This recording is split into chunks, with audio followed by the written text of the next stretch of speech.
ඔයා දොර ලොක් කරලා දාවේ. ගමනක් යන්න කලින් දොර ලොක් කරාද කියලා ෂුවර් නැතුව. ආයෙ ගිහලා අගුල චෙක් කරලා බලනවාද? අත්වල විස බීජ තියෙනවා කියලා හිතලා නිතර දවසට 20 වතාවක් විතර අත හොදනවා. මේකට හේතුව ඔයාට OCD. ඒ කියන්නේ ඔබ්සෙසිව් කම්පල්සිව් ඩිසෝඩර් තිබීම වෙන්න පුළුවන්. මේ තත්ත්වයේදී ඔයාගේ හිතට නිතර එකම විදිහේ සිතුවිලි රූප ආවේග එන්න පුළුවන්. මේවා හඳුන්වන්නේ ඔබ්සෙෂන්ස් කියලයි. මේ සිතුවිලි ඔයාගෙම කියලා ඔයාට දැනෙනවා. ඒ වගේම මේ සිතුවිලි හිතට එන එක ඔයාට කරදරකාරී. මෙහෙම සිතුවිලි එන එක වළක්ව ගන්න ඔයා උත්සාහ කළත් ඔයාට ඒක නතර කරගන්න බෑ. මේ කිව්ව රූප සිතුවිලි ආවේග හින්දා ඔයාගේ හිතට දැනෙන චකිතය අඩු කරගන්න ඔයා නැවත එකම දෙයක් කරන්න පෙළඹෙන්න පුළුවන්. ඒක නිතරම අතහෝදන එක, නිතර දොරවල් චෙක් කරන එක වගේම හිතින් ගණන් කරන එක, ගාත කියන එක වගේ දෙයක් වුණත් වෙන්න පුළුවන්.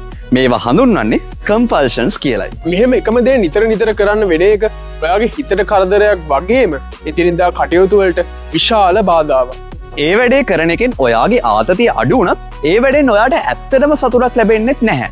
ඔයා මේ කරන දේවල් නැවත කලා කියලා විශේෂ ප්‍රතිඵලයක් ලැබෙන්නේ නැති, තේරුමක් නැති දේවල් කියලා ඔයාටම තේරෙනවා.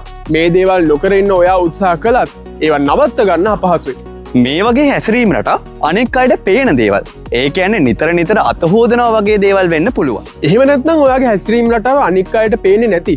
ඒ කියන්නේ නිතර හිත ඇතුලෙන් ගාතාවක් කියන ගණන් කරනවා වගේ දෙයක් වුණත් වෙන්න පුළුවන්. සමහර විට ක්‍රියාකාරකම් නැතුව සිතිවිලි එන ගතිය විතරක් තියෙන්නත් පුළුවන්.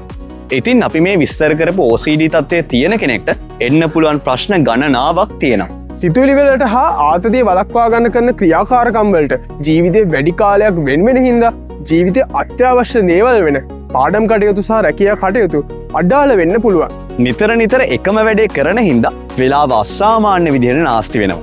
ඒ වගේම OCD තත්ත්වයේ තියෙන අය විෂාදයට, ඒ කියන්නේ ડિප්‍රෙෂන් තත්ත්වයට පත් වෙන්නත් පුළුවන්.